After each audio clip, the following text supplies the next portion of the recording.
In this video, I'll show you how to fix this issue on both Windows 10 and 11. Let's start. Step 1. Right-click on the Start menu and click Device Manager.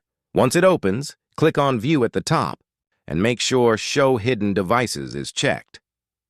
Now expand the section called Sound, Video, and Game Controllers. If you see your audio device here but it's grayed out or has a down arrow, right-click on it and select Enable Device.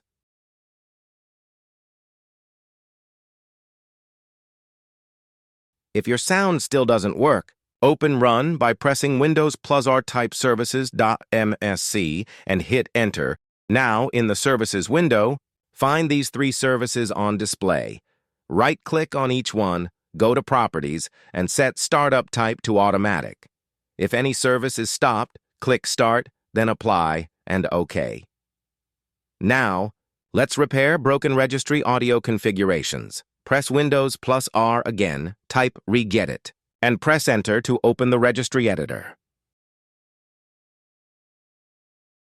Navigate to this path carefully. Once here, double-click on the start value on the right side and make sure it's set to 2. If it's not, change it to 2 and click OK. Finally, close the registry editor and restart your PC. If this helped you, hit like and subscribe for more powerful Windows fixes like this.